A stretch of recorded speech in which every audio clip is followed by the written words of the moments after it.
Vale, son las 8:05. Estamos todos muy bienvenidos. Bienvenidos a la segunda reunión científica del año 2005 de la Sociedad de Trasplantes. El tema que tenemos hoy es una visión integral del trasplante páncreas-riñón. Vamos a hacer una actualización médico-quirúrgica de este tipo de trasplantes. Y nuestros invitados los voy a presentar primero al doctor Giovanni Enciso. Él es nefrólogo, es actualmente jefe del programa de trasplante renal del hospital del Complejo Asistencial Barros Luco y, y también actualmente es nefrólogo de la Clínica Santa María y es tesorero del directorio de la Sociedad Chilena de Trasplante. Giovanni nos va a hablar de los aspectos médicos del trasplante páncreas-riñón.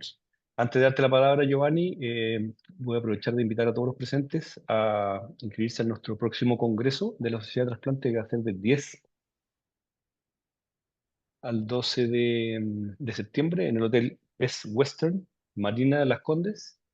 Tenemos interesantes invitados, se van a tocar temas de todos los trasplantes que se hacen actualmente en Chile y vamos a estar, la información está en la página web de la sociedad para todos los que se quieran inscribir.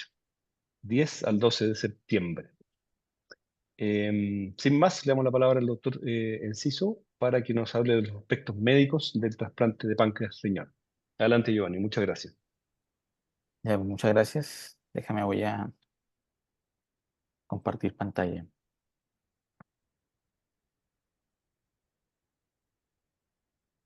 ¿Se escucha bien? Sí. ¿Se escucha bien y se ve bien? Gracias al, al directorio por la invitación a participar en esta charla y bueno, a toda la gente que se ha conectado, entendiendo la hora y que estamos en la mitad de las vacaciones de invierno, así que eh, es un tema bien interesante el que vamos a hablar, que tiene una relevancia supina y para nosotros que trabajamos en programa de trasplante, bueno, es muy satisfactorio ver el resultado de este tipo de actividad.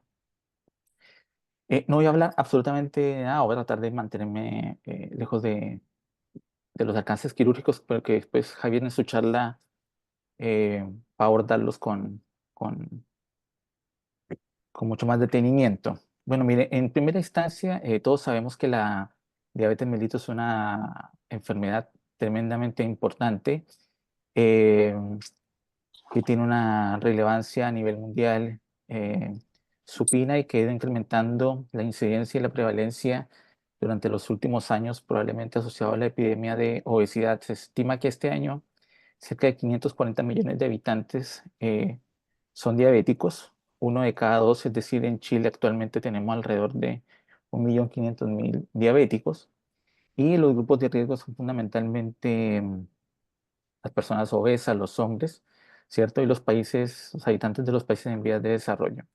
También sabemos que tiene una muy alta carga de mortalidad, 50% de los pacientes fallecen por eventos cardiovasculares y la enfermedad renal crónica hace parte de su espectro de complicaciones, generalmente entre un 10 y un 20% es la estadística de compromiso de enfermedad renal en los pacientes diabéticos y tienen una incidencia cada vez mayor en su llegada a diálisis. Sin embargo, tenemos que saber que, bueno, todos sabemos que la mortalidad de los pacientes es muy alta y la gran mayoría termina falleciendo antes de llegar incluso a la diálisis. Eh, Tenemos acá datos de la cuenta nacional de diálisis. Para el año 2023, 25.158 pacientes se encontraban en diálisis. De aquellos, alrededor de 5.000 eran pacientes diabéticos y eh,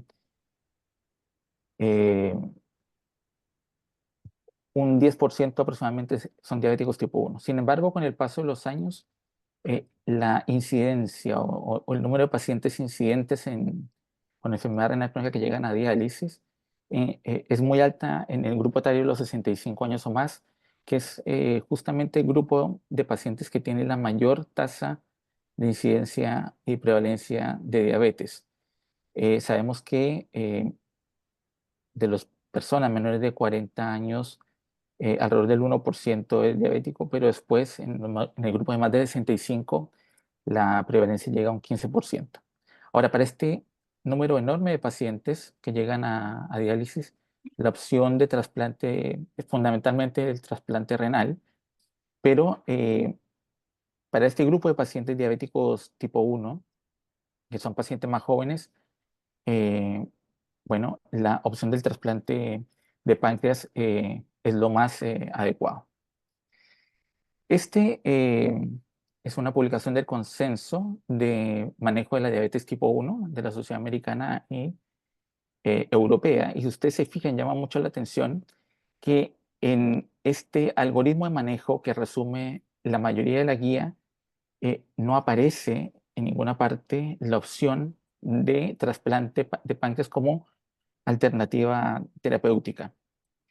Eh, Se enfoca efectivamente en que la diabetes es una enfermedad que requiere un tratamiento multidisciplinario, que hay que objetivar el diagnóstico y posteriormente eh, tener cambios de vida saludable y utilizar tecnología cada vez más nueva en el manejo de los pacientes diabéticos tipo 1, sobre todo el uso de sensores y las bombas de insulina que permiten un mejor control de la diabetes. Sin embargo, en el apartado 12 de la misma guía dice claramente que el trasplante de páncreas con órgano completo de islotes es la única terapia que es capaz de prevenir eficazmente la hipoglicemia, restablecer la normoglicemia y evitar las complicaciones a largo plazo de la diabetes tipo 1.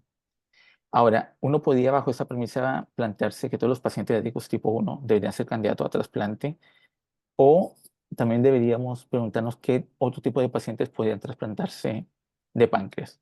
La verdad es que no es para todos. Está la guía de referencia de la Universidad de Wisconsin para pacientes que podrían ir a trasplante de páncreas. En términos generales, como les dije, los que más se benefician son aquellos pacientes que son diabéticos tipo 1 y que tienen alteración de la función renal. Y es muy importante el nivel de la alteración para definir el tipo de trasplante al cual van a poder optar. Existen tres modalidades: el trasplante simultáneo páncreas-riñón, el trasplante eh, de, de páncreas después de un trasplante renal y el trasplante de páncreas solo. Bueno, cuando tenemos pacientes con alteración de la función renal, en la mayoría de las guías encontramos que tienen una velocidad de filtración menor a 20, deberían, ¿cierto? Si cumplen todos los criterios, como tener inestabilidad en el control glicémico, un péptido C menor a 5, un índice de masa corporal menor a 30 y una edad menor a 50 años, postularse para un trasplante de páncreas eh, combinado, simultáneo páncreas-riñón. Y si es que este grupo de pacientes eh, tiene un potencial donante vivo, debería optarse por la opción de ir al trasplante renal con donante vivo y posteriormente un páncreas, obviamente donante fallecido. Esto en pro de los beneficios de no llegar a la diálisis. Por supuesto, hay algunos pacientes que son diabéticos tipo 2, habitualmente pacientes que ya están con enfermedades, o sea, con estadios de enfermedad renal avanzada y en diálisis, que cumplen algunos criterios específicos como tener una edad menor de 50 años, un índice de masa corporal menor a 30 y que usan dosis de insulina que no son muy elevadas y mantienen un control glicémico no necesariamente tan malo, que también podrían eventualmente optar, pero son casos bien puntuales que se evalúan uno a uno. Por otro lado, cuando tenemos pacientes que son diabéticos tipo 1, pero que tienen función renal normal, en presencia de complicaciones metabólicas muy intensas como hipoglicemias o fenómenos de cetoacidosis que los llevan a hospitalizarse o acudir a servicios de urgencia de manera muy frecuente, o en aquellos pacientes que tienen un fracaso constante del tratamiento con insulina, que ya tienen todas las ayudas tecnológicas andando, o en algunos casos específicos donde los pacientes tienen alteraciones tanto exocrinas como endocrinas, en aquellos, por ejemplo, que fueron necesarios hacer una pancreatectomía por un tumor, por ejemplo, podrían optar a este trasplante de páncreas aislado. Bueno, Existen contraindicaciones generales para poder acceder al programa. Lo más importante es que todos los pacientes que uno quiera postular al programa de trasplante de páncreas riñón tienen que seguir con las mismas líneas de estudio de los pacientes de trasplante renal, pero hay que prestar mucha atención, ¿cierto?, en la evaluación cardiovascular. Sabemos todos que son pacientes que tienen una muy alta carga de enfermedad cardiovascular. Algunos han tenido eventos coronarios o tienen accidentes cerebrovasculares, y en ellos hay que tener muy en cuenta todos los factores de riesgo cardiovascular, y aquellos que tengan dos o más factores de riesgo cardiovascular tienen que ser sometidos a pruebas eh, para evaluar si tienen una enfermedad coronaria, ecocardiograma de estrés y eventualmente coronariografía. Es muy importante que haya un cardiólogo vinculado al programa, que tenga experiencia en la evaluación de este tipo de pacientes, para que podamos de alguna manera tener un adecuado diagnóstico y seguimiento de ellos. Por otro lado, si los pacientes han tenido historia de accidentes cerebrovasculares, necesitamos hacer una evaluación con Doppler de arteria carótida, y si tienen mucha enfermedad vascular periférica, es necesario hacerle una angiotac para descartar que no haya ateromatosis aortoilíaca, y este seguimiento se hace más o menos cada 2 años. De todas maneras, hay contraindicaciones generales y algunas absolutas, como el índice de masa corporal, ¿cierto? Nosotros eh, no incluimos pacientes que tienen IMC mayores a 30, pacientes que tienen más de 50 años, todos aquellos que tienen una enfermedad cardiovascular significativa, como una enfermedad coronaria que no se puede revascularizar, o que tienen una insuficiencia cardíaca con una presión de eyección reducida, que no se puede tratar y que requiere manejo médico, no pueden ingresar al programa de trasplante. Y también aquellos que tienen una enfermedad arterial importante, porque si no hay donde hacer una estomosis vascular adecuada, pues no se pueden trasplantar. Todos otros requisitos que les pedimos a los pacientes de trasplante renal también tienen que cumplirse. No deben tener ninguna neoplasia maligna activa ni una infección activa, tienen que tener un buen apoyo psicosocial. Su estatus performance debe ser adecuado, por lo tanto hay que hacer una muy buena evaluación oftalmológica, de su neuropatía, y también de la fragilidad. Y por supuesto no puede tener ninguna contraindicación desde el punto de vista psiquiátrico. Probablemente Javier va a hablar un poco más de los donantes, pero lo importante es que los donantes para el trasplante de páncreas tienen que ser óptimos, ¿ya? Este es un estudio, el EFISPAN, un estudio hecho en España, que se hizo entre el año 2008 y 2012. 301 pacientes se trasplantaron, y si ustedes se fijan las características del donante, todos son pacientes jóvenes, alrededor de 20 a 40 años, con un índice de masa corporal que están alrededor de 25. No hay mucha diferencia entre si son hombres o mujeres. Las causas de muerte de estos pacientes fue fundamentalmente trauma o injuria cerebral. No pueden tener traumas abdominales o injuria pancreática, y lo ideal es que tengan poco tiempo de isquemia fría, un máximo de 12 horas es lo que se recomienda. Tampoco pueden tener historia de diabetes o ingesta alcohólica, por lo tanto, es muy estricto los criterios para, para aceptar a un potencial donante de páncreas. Bueno, el primer trasplante de páncreas se realizó en el año 1966 en la Universidad de Minnesota, y después ha ido aumentando de manera significativa a través del tiempo. Todo esto gracias a que han mejorado muchísimo la técnica quirúrgica y la medicina del trasplante, en particular con el ingreso de los nuevos fármacos inmunosupresores.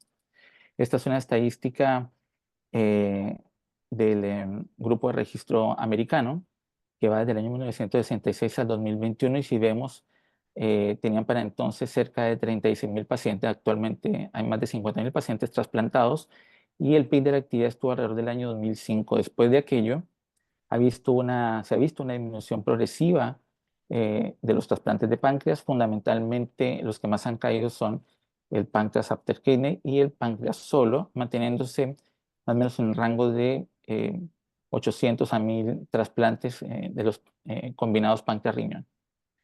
En relación a la historia de trasplante de páncreas en Chile, el primero se hizo en el año 1994 en la clínica Las Condes, y después se mantuvo una frecuencia muy, muy baja, alrededor de uno por año. eh, y finalmente para el año 2014, ¿cierto? Motivado un poco por la presión del equipo y de la comunidad trasplantológica, se logró abrir un programa piloto en el que se presentaron inicialmente eh, la Universidad Católica, la Clínica Las Condes y la Clínica Santa María, y se pudo echar a andar, ¿cierto? Este programa piloto ya hace una década atrás. Después de aquello hemos ido incrementando de manera, eh, yo diría lenta, pero estable, la cantidad de pacientes a la lista de espera, manteniendo una tasa alrededor de 20 a 30 pacientes en lista de espera, y se han realizado a la fecha 64 trasplantes de páncreas. La mayoría de ellos son eh, simultáneos páncreas-riñón, y 4 pacientes se realizaron páncreas aislado. Javier va a mostrar un poco más adelante los resultados. Ahora, ¿por qué hacer trasplante de páncreas? Bueno, la verdad es que eh, si ustedes se fijan, esta es también un resumen de la Corte Americana, un estudio que reunió alrededor de 19.000 pacientes que se trasplantaron entre el año 1995 y el año 2010.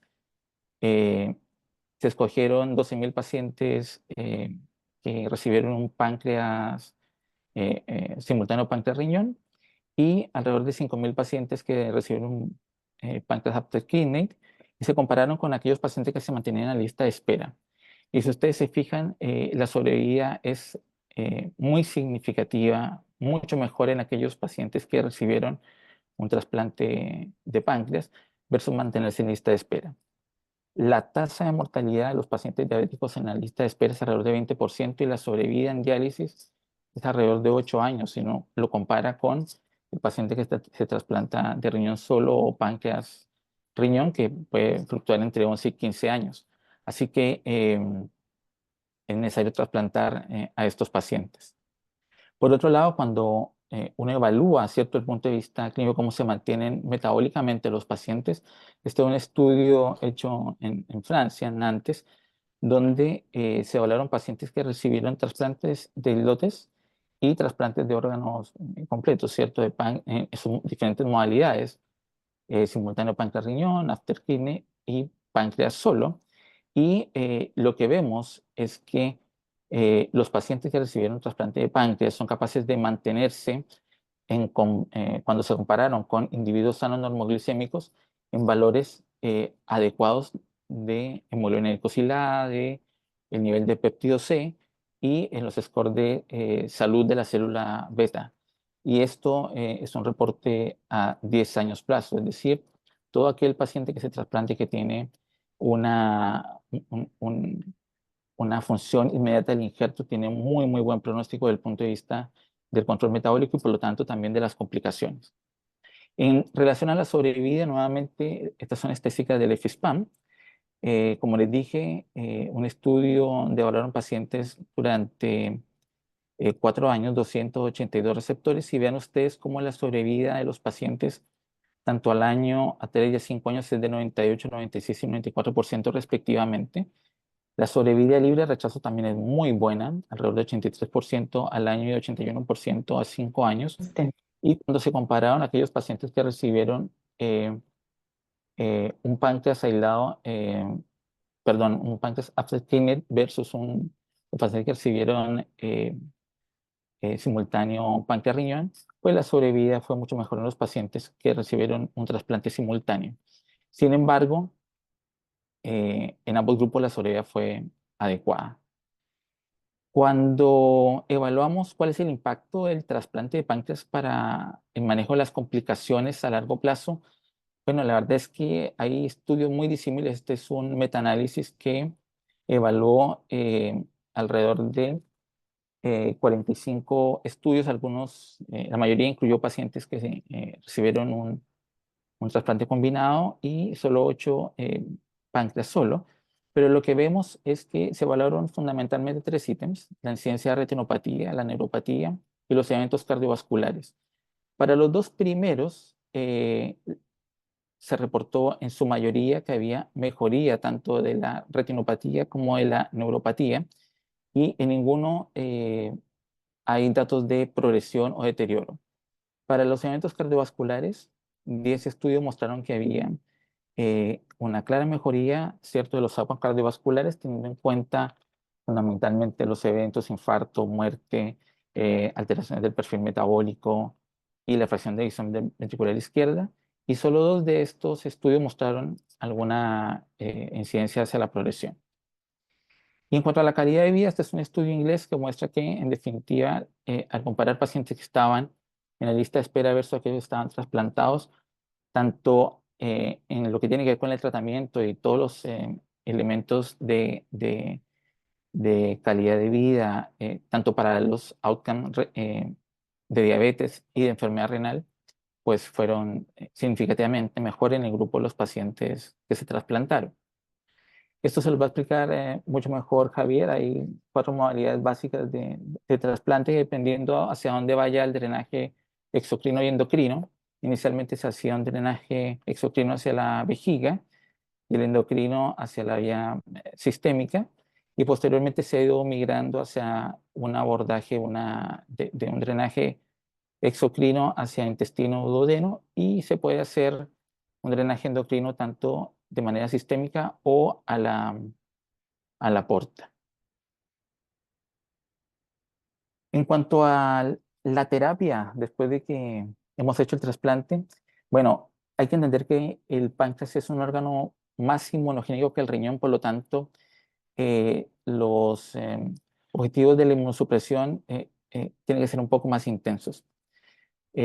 A todos los pacientes debería administrarse desinducción. Este es un seguimiento de la OPTN, ¿cierto?, que evaluó en los últimos 10 años, y podemos ver que el 90% de los pacientes recibieron inducción. La mayoría fueron con sueros depletadores depletantes de los linfocitos T, timoglobulina o ATG. Algunos pacientes, un 10%, recibió alemtuzumab, y muy pocos eh, bloqueadores de la interleukinados como basiliximab. No hay datos respecto a la seguridad del basiliximab. Hay algunos trabajos que muestran que hay un poco más de incidencia de rechazo, y por eso en general nosotros usamos timoglobulina como inducción. En relación a la inmunosupresión, el 80% de los programas usa un protocolo de esteroides, micofenolato y tacrolimus, alrededor del 80%. Hay alguna tendencia de algunos grupos españoles, por ejemplo, para iniciar el uso de Emetor, de niveles de Emetor, pero no hay evidencia suficiente como para poder recomendarlo. Y hace poco han salido varios estudios en trasplante de páncreas de protocolos libres de esteroides que aparentemente no se han asociado con mayor riesgo de rechazo. En cuanto a la profilaxis, en el momento del trasplante, al igual que en riñón, hacemos una profilaxis antibacteriana. Eh, También hay que hacer profilaxis antifúngica porque estamos haciendo una sutura intestinal. Es una profilaxis de amplio espectro, y como la mayoría de los pacientes recibe timoglobulina, bueno, en general van con profilaxis universal para el citomegalovirus. Y hay que hacer determinación sería de la carga viral, ya sea con PCR o con antigenemia. También se recomienda la profilaxis contra el neumocistis durante 6 meses, y los pacientes trasplantados de páncreas tienen mayor riesgo trombótico, por lo tanto se requiere una profilaxis antitrombótica mucho más intensa, al comienzo con heparina no fraccionada, después de ajopecia molecular si es que es necesario, y una antiagregación que debe mantenerse a través de todo el trasplante. Aquellos pacientes que tienen más riesgo de hacer trombosis son los que reciben un páncreas after kidney, o aquellos que reciben un páncreas solo, los que tienen isquemia fría prolongada o que tienen algún injerto subóptimo. En relación a las complicaciones del trasplante, bueno, se dividen fundamentalmente entre tempranas y tardías, y hay una tendencia a pensar que las complicaciones tempranas tienen que ver fundamentalmente con problemas quirúrgicos o de la técnica. Vamos a ver que no necesariamente eso es así. y más tardíamente comienzan a aparecer complicaciones asociadas a problemas inmunológicos, disfunción del injerto por otras causas. Si vemos la mayoría de las complicaciones, también esto es del estudio del EFISPAN, en los primeros meses fueron fundamentalmente problemas quirúrgicos, sangrados, fístulas, abscesos, colecciones que obligaron a reoperar. Y de las causas no quirúrgicas, bueno, lo más frecuente fueron infecciones, que son también al comienzo del trasplante, y luego de manera más tardía algunos otros eventos como eventos cardiovasculares, enfermedad coronaria, amputaciones, y mucho más tardíamente otras complicaciones como los tumores que se presentaron en la neoplasia alrededor de un 4%. En cuanto a la monitorización del paciente que recibe un páncreas, es un poco más intenso de lo que hacemos habitualmente con un paciente trasplantado de riñón, y tenemos una serie de herramientas que utilizamos de manera cotidiana. Hay varios problemas, y es que no hay criterios claros, por ejemplo, para definir la disfunción del trasplante de páncreas. Algunos de los biomarcadores que utilizamos son más bien una expresión tardía de daño, y la biopsia del injerto pancreático sigue siendo subutilizada, y esto tiene que ver probablemente con las dificultades en poder realizarla, a pesar de que las técnicas subcutáneas, por ejemplo, se ha demostrado que son seguras, y en la mayoría de los centros en que hacemos trasplante de páncreas lo tenemos disponible.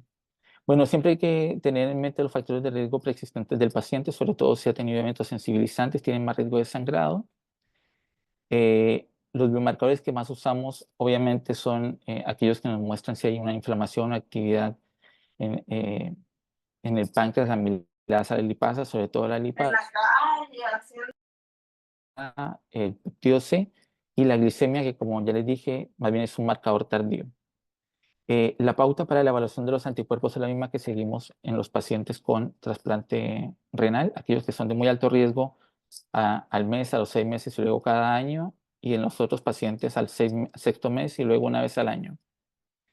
La biopsia del injerto pancreático ha cobrado cada vez más relevancia, vamos a hablar un poco más de aquello, y en general se hacen biopsias por indicación, son pocos los centros que hacen biopsias de vigilancia. Y les voy a hablar una cosa muy cortita acerca de biomarcadores nuevos que son fundamentalmente para el seguimiento no invasivo en pacientes de alto riesgo. ¿Qué es una disfunción del injerto pancreático? Todos tenemos claro que un injerto falla cuando tenemos que sacarlo, cuando el paciente tiene que ir a un nuevo trasplante, o cuando hay una pérdida del paciente con un injerto funcionante, pero no tenemos muy claro exactamente a qué ponerle el título de disfunción del injerto, porque hay pacientes que pueden llegar a requerir hipoglicemiantes orales o a tener hipoglicemias persistentes, eh, y hay que tratar de objetivar eso. Bueno, tengo mi opinión propia respecto un poco a los criterios de función y disfunción. Uno siempre se pone nervioso con esto. Se describe que un injerto tiene una función óptima cuando tiene una hemoglobina, cuando tenemos un paciente con hemoglobina glicosilada por debajo de 6,5%, pero la verdad es que cuando uno tiene pacientes que tienen función inmediata del injerto, las hemoglobinas glicosiladas son normales, alrededor de 5%, menos de 5,7%. Entonces, cuando comienzan a subir por encima de 6, uno se pone realmente nervioso. Describen que el funcionamiento es bueno si tenemos glicosiladas hasta 7%, y cuando en algunos casos los pacientes pueden llegar a requerir algún eh, eh, antidiabético oral o transitoriamente dosis de insulina que son menores al 50% de la que usaba antes de trasplantarse. Y esto es bien difícil porque la verdad es que casi nunca contamos con estos datos. Eh, Se considera marginal cuando la necesidad de insulina es mayor al 50% de la basal. Y bueno, cuando todo esto es persistente durante más de 3 meses y los pacientes vuelven a tener péptido C basal, es decir, por debajo de 0,5, se considera que el injerto se ha perdido y vuelven, si es que tienen la posibilidad, a trasplantarse o sencillamente vuelven al esquema manejo con insulina y sensor. Esto es para mostrarles que, bueno, al igual que en riñón, ¿cierto? Ha habido eh, un interés para tratar de unificar criterios respecto a la evaluación de los injertos y tratar de tener una visión más objetiva a la hora de plantearse los diagnósticos y establecer terapias. En riñón, desde el año 91 vemos que BAMF ha ido haciendo actualizaciones más o menos cada 2 años, ¿cierto? Pero en páncreas, a pesar de que llevamos 50 y tantos años de actividad, recién en el año 2008 apareció el primer consenso, primera reunión de BANF para páncreas, en donde fundamentalmente lo que se definió era que lo que se iba a estudiar, el tipo de tinciones que se iban a ocupar, si íbamos a ver los islotes, los capilares, las vénulas, los septos, si vamos a ver las células B, de qué manera. Entonces, después de eso, se plantearon algunos criterios para hacer el diagnóstico de rechazo celular y se graduaron en 3 tipos de acuerdo a la severidad. Luego, en el 2011, lo que se hizo fundamentalmente fue refinar los criterios para el diagnóstico del rechazo humoral y se incluyó, al igual que está pasando en el riñón, la presencia de C4D como evidencia de la actividad de los anticuerpos y se le dio también una puntuación a la presencia de anticuerpos donante específico y entonces entró el término como, además de sospecha de rechazo humoral. Después de eso, hasta el año 2022 aparece finalmente una nueva reunión donde se cambia esta sospecha de rechazo humoral más bien por un criterio que se denomina rechazo mediado por anticuerpos probable. Se establecen unos criterios para el rechazo celular crónico y el rechazo mediado por anticuerpos crónicos y se incluyeron algunas otras tensiones como contra CD3 y CD68 que permite evaluar y discriminar mejor si estamos frente a un rechazo eh, celular o humoral y también el uso de algunos otros biomarcadores. Bueno, y resulta que después aparece esta como algoritmo de evaluación, que no es nada sencillo, pero en definitiva, cuando tenemos un paciente que tiene alteración de las enzimas o que tiene hiperglicemia, deberíamos hacerle una biopsia. La mayoría de las veces cuando hay alteración enzimática o inflamación y hemos descartado que hay alguna otra patología, tenemos todos esos criterios para ver el sitio de actividad y podemos discriminar si los pacientes están sufriendo un rechazo, ya sea celular, humoral o mixto, y podemos entonces indicar el tratamiento. Y cuando tienen hiperglicemia, entonces surgen otras posibilidades diagnósticas para la disfunción crónica del injerto. Alguna de ellas es que aparezca una recurrencia de la diabetes tipo 1. Hay pacientes que se hacen diabéticos tipo 2 y eventualmente podemos tener rechazos celulares crónicos con fibrosis en los que ya está perdido el injerto. Y algunos casos indeterminados donde podemos, por ejemplo, utilizar estas tinciones especiales o el uso de anticuerpos para poder guiar mejor y a baja temperatura no normotérmica como 10 a 8 grados con Y ya está en silencio, Giovanni.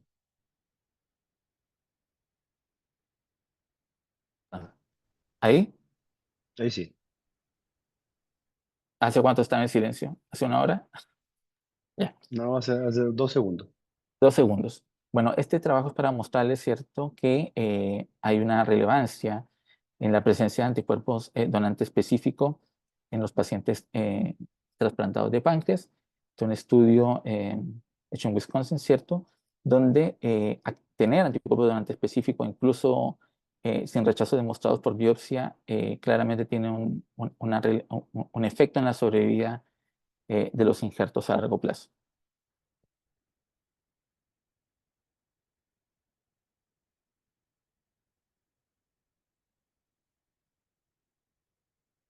Perdón. Solo no puedo pasar la diapo.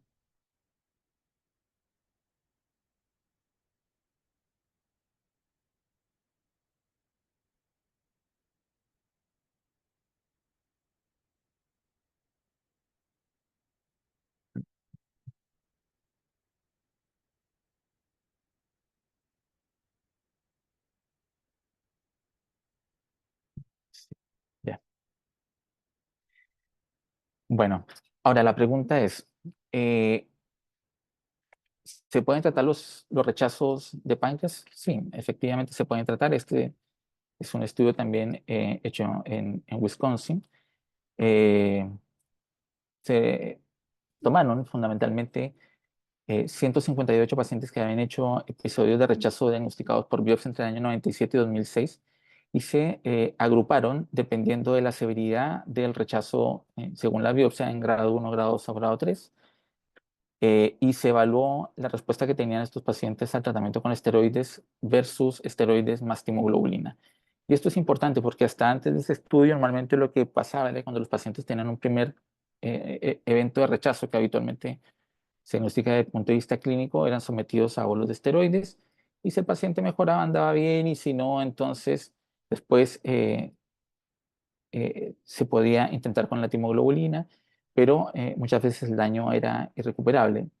De tal manera que esto demuestra, ¿cierto?, que la biopsia en los pacientes que tienen disfunción del injerto es tremendamente importante, porque aquellos pacientes que tienen un rechazo que es grado 1, pues van a responder bastante bien a solamente 2 pulsos de esteroides, y no hay gran diferencia en usar timoglobulina, versus aquellos que tienen grados más intensos de daño por células T, en donde efectivamente van a requerir el uso de timoglobulina para revertir el rechazo. De aquí se desprende entonces este algoritmo, ¿cierto?, para el tratamiento de la disfunción del rechazo. Y entonces, todo paciente que en el seguimiento tiene alteraciones de la amilasa son sometidos a estudios con imágenes y evaluaciones funcionales. Y si es que uno descarta que tenga alguna alteración, por ejemplo, de orden quirúrgico, los pacientes se les hace una biopsia guiada por ultrasonido. 97% de las biopsias se hacen percutáneas en este centro. Se le mide anticuerpos y se evalúa si tiene presencia C4D. Ahora, en base a eso, uno puede definir si el paciente está haciendo un rechazo y si es celular, se trata como ya lo vimos. Si es humoral, habitualmente los pacientes se tratan con inmunoglobulina, plasmaféresis. Si es mixto, con el esquema de esteroides o timoglobulina más inmunoglobulina, plasmaféresis. Y si la respuesta no es apropiada, bueno, se pueden biopsiar de nuevo. Cuando lo que se presentan es con hiperglicemia y encontramos que tienen ya un páncreas que está disminuido de tamaño y que tiene alteraciones de la función de la célula beta con requerimientos altos de insulina, pues es muy probable que los pacientes ya no se beneficien de ninguna terapia en particular. Y hay un grupo muy difícil, que son estos pacientes que tienen un rechazo mediado por anticuerpos crónico, que ya tienen altos niveles de fibrosis, donde no está muy claro si se van a beneficiar o no de terapias específicas. Giovanni, Ahora, dime, en beneficio del tiempo, necesitamos presentar a nuestro siguiente expositor. Chuña, voy a avanzar bien cortito. ¿Puedo? Eso. Dame 5 minutos. Dale, dale, dale. No, 2. 2 minutos. Bueno, solamente para hablar una cosa muy puntual de la hiperglicemia. eh, Como les he contado, hay diferentes causas de la hiperglicemia. No hay una definición clara, como les dije, de la difusión del injerto. Y usamos fundamentalmente para los pacientes los criterios de la ADA, como para cualquier otro caso de diabetes mellitus post-trasplante. Es bien curioso, les voy a presentar acá, este es el consenso de diabetes mellitus post-trasplante, donde no hay incluido ninguna nota para pacientes con trasplante de páncreas. Lo más importante es que un porcentaje no significativo de pacientes, hasta un 10% con disfunción crónica, pueden desarrollar diabetes tipo 2 cuando tienen evidencia de resistencia a la insulina. Bien, les quería contar una cosa muy interesante. En nuestro programa de trasplante de páncreas hemos tenido 3 pacientes que han tenido gestaciones que son exitosas. 2 de ellas fueron pacientes primigestas que tuvieron embarazos normales. En general, se hacen cirugías programadas se hizo en la semana 36. Y una paciente multípara que cursó con un síndrome hipertensivo del embarazo y una preeclampsia leve, con una creatinina que llegó hasta 1,7, pero que después del embarazo, o sea, de resolver el embarazo anduvo muy bien. Esta se resolvió a la semana 34, así que es para estimular un poco, ¿cierto?, a que envíen a todos los pacientes a la evaluación del programa de trasplante de páncreas riñón. Los dejo solamente con esta diapositiva respecto a los desafíos. Lo más importante es que podamos difundir el beneficio del trasplante de páncreas. Hay que aumentar los pacientes en lista de espera. Si no los aumentamos, no vamos a poder seguir trasplantando. En otros países se han aumentado o se han expandido los criterios tanto para receptores como donantes, porque las tasas de trasplante de páncreas han ido disminuyendo en virtud de que hay menos donantes óptimos cada vez. Tenemos que hacer biopsias para evaluar de manera apropiada la disfunción de los injertos y necesitamos optimizar los registros a nivel nacional para poder compararnos con lo que están haciendo otros centros. Ya, pues, muchísimas gracias. Gracias, Giovanni. ¿Le voy a dejar de compartir la pantalla? Sí, Le, mm, le doy la palabra al doctor Javier Chapochek. Sí, eso. Vamos a alcanzar, cosa. Rodrigo, a hacer la presentación porque esto se supone que hasta las 9, ¿no? Son 10 para las 9. Sí. Venga, sorry. Démosle. El doctor Chapochek, que es cirujano trasplante, es jefe de servicio de cirugía de la de la clínica Santa María y está a cargo del programa de trasplante de páncreas, riñón y de hígado de la misma institución. Y él nos va a presentar los aspectos quirúrgicos del trasplante de páncreas. Dale, Javier. Ya, voy a tratar de volar por la presentación, hacerla en 10 minutos. Medio Démosle. fisiológicamente imposible, pero eh, déjame compartir la pantalla. Ujú.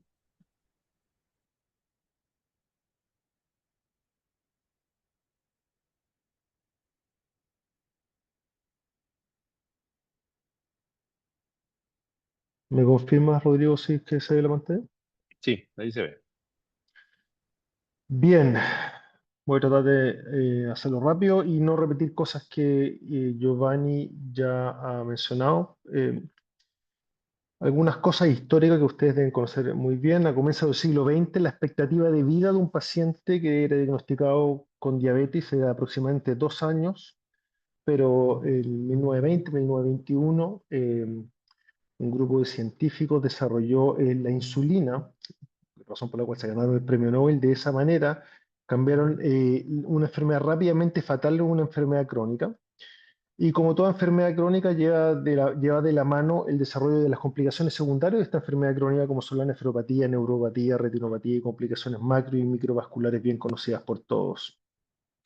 El problema es que hasta la fecha, año 2025, no hay ningún mecanismo de entrega de insulina que reemplace de manera apropiada la función de las células pancreáticas y permita un estado de euglicemia sin el riesgo de mantener una hipoglicemia. Y es por eso que los pacientes diabéticos habitualmente se mantienen en lo que se llama un grado de hiperglicemia permisiva para evitar esta hipoglicemia. Y esta hiperglicemia es el factor de riesgo más importante para el desarrollo y la progresión de las complicaciones de la diabetes. Este estudio que todos conocen bien, del New England de la década de los 90, mostró que si uno era capaz de controlar esta hiperglicemia de manera estricta con insulina, el desarrollo de microalbuminuria como signo de la nefropatía se podía controlar de mejor manera. El problema es que estos pacientes, como les dije, se mantienen en hiperglicemia y esta hiperglicemia manifestada como una hemoglobina glicosilada elevada en el tiempo, a medida que van pasando los años, es la gran causal de que se desarrolle la retinopatía, neuropatía, nefropatía, etc. Y cuando estos pacientes ya desarrollan insuficiencia renal y caen en terapia de reemplazo renal, como dijo Giovanni previamente, su mortalidad en lista de espera es muy, muy importante. Y es así como vemos acá en esta fila abajo, son los pacientes que están esperando por un trasplante renal con otro diagnóstico diferente a la diabetes, y acá la línea de los pacientes diabéticos con una mortalidad muchísimo mayor que se estima alrededor de 20 a 25% por año. Y una vez que se trasplanten estos pacientes por el solo hecho de ser diabéticos, sus resultados son peores. Acá están los pacientes no diabéticos que se trasplantan de un riñón de un donante fallecido, los resultados y de un donante vivo, y el mismo grupo, el mismo tipo de trasplante, donante fallecido y donante vivo, por el solo hecho de ser diabéticos, tienen peores resultados de sobrevida del paciente y sobrevida del injerto. Y es por eso que en la década del 60 aproximadamente se empezó a desarrollar el trasplante de páncreas y se ha demostrado a lo largo de los años que tiene varios efectos importantes. Uno, la euglicemia sin necesidad de insulina exógena, normaliza los niveles de hemoglobina glicosilada, revierte el daño inicial en los riñones nativos de los pacientes diabéticos, previene la recurrencia de la nefropatía diabética en los riñones trasplantados, estabiliza la retinopatía diabética y los cambios microvasculares y, por supuesto, mejora la calidad y cantidad de vida de estos pacientes. Eh, Al trasplantarse estos pacientes no solamente se les normaliza la hemoglobina glicosilada, sino que la hemoglobina glicosilada se mantiene normal en el tiempo. Y esta es una serie muy importante del grupo de Wisconsin que mostró el seguimiento de 1.000 pacientes trasplantados de páncreas y riñón y se dieron cuenta que el factor pronóstico de sobrevida al año más importante es la normalización de la glucosa. Los pacientes que eran capaces de normalizar la glucosa vivían más que los que no eran capaces de normalizar la glucosa. Esto como reflejo del funcionamiento del injerto pancreático. Esta diapositiva probablemente el diapositivo más importante de la presentación y muestra la sobrevida de los pacientes y la sobrevida de los injertos renales. Acá está la sobrevida de los pacientes eh, trasplantados de riñón que no son diabéticos, que como le dije previamente tienen mejor sobrevida que los diabéticos, la sobrevida de los pacientes diabéticos que se trasplantaron de manera simultánea un páncreas y un riñón, y la sobrevida de los pacientes diabéticos trasplantados de un riñón solo de donante vivo y donante fallecido. Y ven como el grupo de pacientes trasplantados de páncreas, riñón, vive más, tiene mejor sobrevida que los pacientes diabéticos que solo se trasplantan de un riñón. Y esto es lo que pasa con el injerto renal. Y muestra que los pacientes que se trasplantan de un trasplante simultáneo páncreas-riñón, eso significa SPK, tienen mejor sobrevida del injerto renal incluso cuando son trasplantados con el mejor riñón del mercado que un riñón de un donante vivo. Incluso es más, si fuésemos capaces de pesquisar estos pacientes de manera precoz, cuando no están en terapia de reemplazo renal y tienen nefropatía diabética inicial y los trasplantáramos solo del páncreas, estos son biopsias de pacientes de los riñones nativos previo a trasplantarse de un páncreas solo.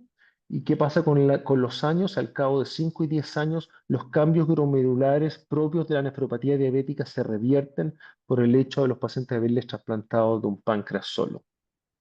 Como les comentó Giovanni, existen tres tipos de trasplante: el trasplante simultáneo páncreas-riñón, en los cuales ambos órganos vienen de un donante fallecido; el trasplante de páncreas después de riñón en pacientes que ya fueron trasplantados de un riñón previamente y en ese minuto no se les ofreció un páncreas-riñón, o bien que tienen, por ejemplo, un donante vivo y se trasplantan de un donante vivo renal y posteriormente de un páncreas, de manera de no estar esperando los años que se requiere la espera de un trasplante simultáneo páncreas-riñón, y el trasplante de páncreas solo en pacientes que no requieren de un injerto renal aún.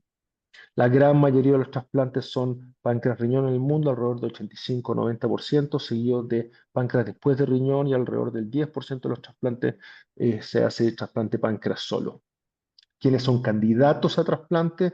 Eh, es bastante sencillo. Todo paciente diabético tipo 1 que sea candidato a trasplante renal o ya fue trasplantado de un riñón puede ser candidato a trasplante páncreas-riñón.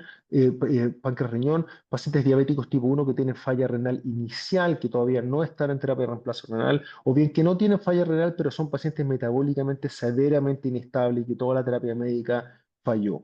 Y un subgrupo de pacientes tipo 2 muy seleccionados con IMC bajo, se quería que era 28, ahora ya están 30, y bajo requerimientos de insulina. Esto quiere decir diabéticos tipo 2 que fenotípicamente se comportan como tipo 1, no tienen gran insulinoresistencia. Y este subgrupo de pacientes diabéticos tipo 2 tiene resultado en sobrevida del paciente, sobrevida del injerto pancreático y renal exactamente iguales que los diabéticos tipo 1, y si uno es bien detallista en hacer bien la selección de estos pacientes, los resultados son muy, muy buenos, iguales que los tipo 1. Y como les decía previamente, representa más o menos el 10% de los trasplantes de páncreas que se hacen en el mundo. ¿Cuáles son los criterios para ingresar a la lista espera? Desde el punto de vista renal, el paciente tiene que estar en diálisis o bien una fracción de excreción menor de 20 ml hora. Y respecto a páncreas, tiene que estar en insulina con un péptido C negativo, o sea, un tipo 1, o bien, como les decía, un tipo 2 con bajo requerimiento de insulina, menos de 0,1 unidades kilo día, que eso básicamente habla de que tienen poca insulinoresistencia. La evaluación de los candidatos, Giovanni ya les habló un poco, es muy similar al trasplante renal, hay que pedir un péptido C para ver si es tipo 1 o tipo 2, una evaluación cardíaca detallada con un ecocardio y coronaria, porque un porcentaje muy importante de estos pacientes tienen cardiopatía coronaria, como ya saben, y esto es muy importante a todos estos pacientes hacerle un pilotac. ¿Por qué hacerles un pilotac? Porque aunque sean jóvenes y se vean bien, pueden tener aterosclerosis muy severa. Este es un ejemplo de un paciente trasplantado renal, ahí está el injerto renal. Este es hueso, la pelvis del paciente y miran las arterias del paciente, la arteria mesentérica superior y las ilíacas completamente calcificadas y por ende trasplantar este paciente de páncreas es técnicamente muy complejo o imposible. Por eso parte del screening de nuestros pacientes es hacerle a todos un pielotac. ¿En qué consiste la cirugía? La cirugía consiste en que la producción endocrina del páncreas, o sea, la insulina, se hace secretada en la circulación sanguínea y la exocrina, que es más o menos 800 o 1000 cc al día, se libera al intestino. Antiguamente se hacía a la vejiga, pero eso se ha ido abandonado y hoy día se hace al intestino. Eh, Voy a saltar esto. Le tiene que llegar sangre a través de una arteria y de una vena y el manejo de la secreción exocrina se hace a través del segmento duodenal que les voy a mostrar. El páncreas nativo no es removido, esto es un trasplante heterotópico. El páncreas heterotópico, el páncreas se injerta en la pelvis, no en la misma situación que donde está el páncreas nativo. Y tiene tres etapas: el procuramiento, la cirugía de banco, el implante propiamente tal. Respecto al donante, tienen que ser donantes jóvenes, no puede ser diabético, obeso, no puede tener pancreatitis. La hiperglicemia y la hiperamilasemia transitoria frecuente en los pacientes politraumatizados no es contraindicación. Y básicamente lo que se procura es esto: la glándula pancreática con el vaso y el segmento duodenal. ¿Por qué el segmento duodenal? Es para manejar las secreciones exocrinas, porque hacer una anastomosis del conducto pancreático, que es muy finito, sería difícil y de altísima morbilidad. Por ende, lo que se procura es esto: la glándula pancreática, el vaso y el duodeno. ¿Y por qué se procura el vaso? Es por lo siguiente: porque a la glándula pancreática no le gusta que uno la manosee mucho, porque si uno la manosea se produce pancreatitis por reperfusión. Por ende uno debe agarrar el vaso para no manipular el páncreas. Después el vaso se retira antes del trasplante. Lo que no hay que hacer es lo que está haciendo acá el cirujano, que es agarrar la glándula pancreática con la mano. Y luego viene la cirugía de banco, que es bastante detallada. Y la cirugía de banco, lo que demora bastante tiempo es esto. Esta es la vena porta y la arteria mesentérica superior y la arteria esplénica, que son vasos muy pequeños. Y si usáramos cada uno de ellos para la anastomosis sería complejo y de altísima complicación. Entonces lo que se hace es se procura una hilera de vasos ilíacos de los donantes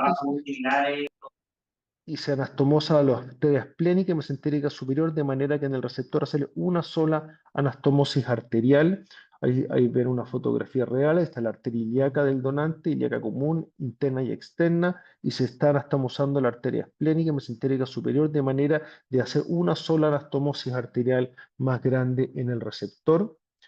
La anastomosis vascular venosa se hace habitualmente a vía sistémica, a la vena cava, y eso tiene implicancias fisiológicas. Que tiene que ver eso, es que no va a tener el páncreas primer paso hepático. Por ende estos pacientes están en un estado de hiperinsulinemia y hacen hipoglicemia muy frecuentemente, que uno debe tolerar. Si uno trata de tratar farmacológicamente esta hipoglicemia, el páncreas simplemente va a secretar más insulina y nunca le vamos a ganar a ello. Antiguamente se hacía la vena mesentérica superior, pero eso en gran parte de los programas del mundo se ha abandonado.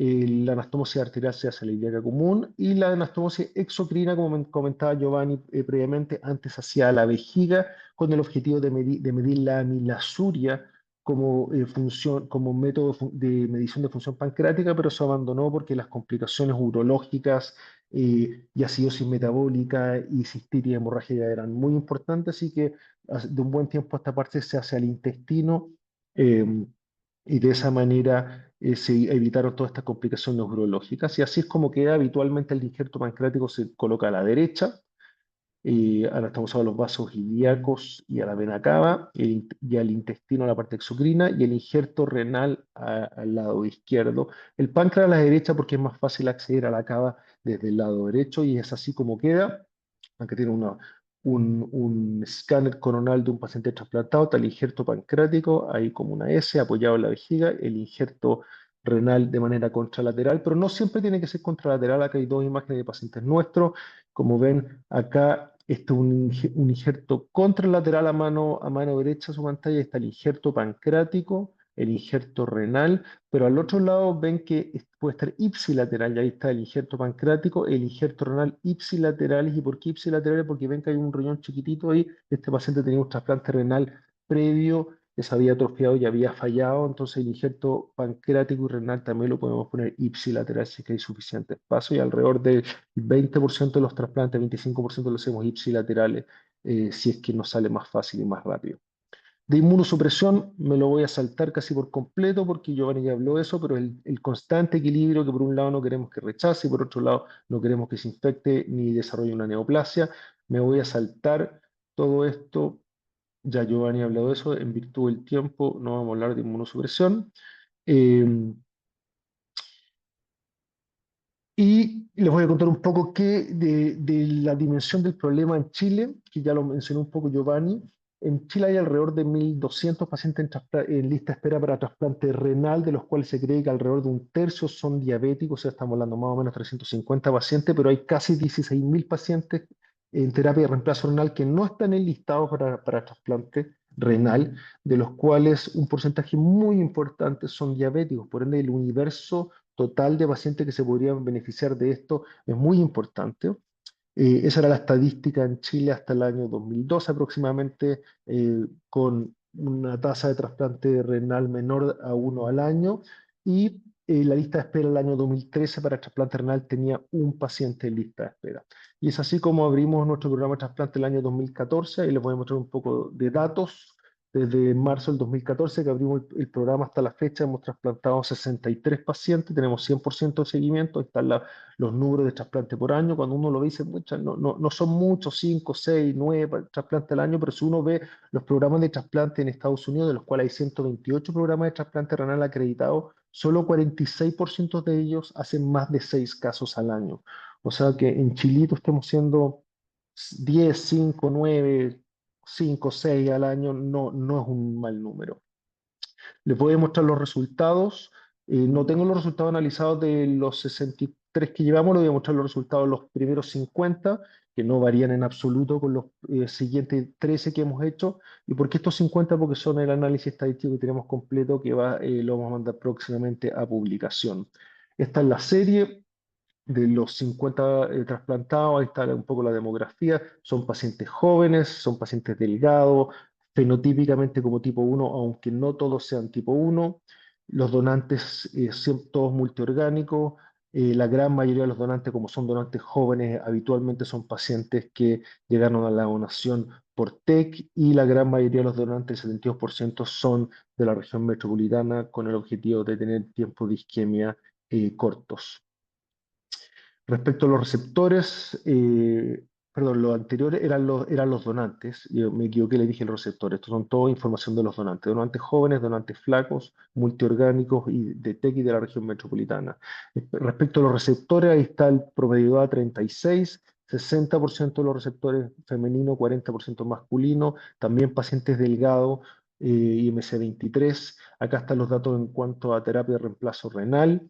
El 74% de ellos estaba en hemodiálisis. Hay un 20% de ellos que no estaban en terapia de reemplazo renal, dentro de ellos algunos porque fueron trasplantes de páncreas después de riñón, o de páncreas solo, o bien eran pacientes de que no habían caído en diálisis. Aún 3 pacientes estaban en peritoneo diálisis. Ahí están los tiempos que llevaban en diálisis, con un promedio de 46 meses. Algunos datos de del tiempo que llevan en lista de espera: 24 meses en promedio, el porcentaje de pacientes que tienen hipoglicemia sintomática, la cantidad de unidades que usaban y de dónde venían los pacientes. Un porcentaje importante de nuestros pacientes, alrededor del 30%, son de regiones. El tipo de trasplante que hemos hecho, 94% fueron páncreas-riñón. Hay un páncreas después de riñón y 2 pacientes de estos 50 que fueron trasplante de páncreas solo. El 66% fueron contralaterales, como les conté, casi el 30% fueron ipsilaterales. Las soluciones de preservación que hemos usado, los tiempos de isquemia, ahí en pantalla. Y estos dos son interesantes, ¿cuáles son los resultados clínicos? Estadía hospitalaria 10 días y la estadía en UPC en los primeros días, los primeros trasplantes, por ser más precavidos, los mandábamos a la UTI por un par de días para estar seguro que estuviera todo bien. Hoy día están pasando no más de 12, 18 era la UTI y salen rápidamente intermedios. El porcentaje de transfusiones, un porcentaje no despreciable de estos pacientes que aparecen como transfundidos, fueron transfundidos previos al trasplante porque llegan eh, anémicos por la diálisis y los tenemos que transfundir antes de entrar a pabellón.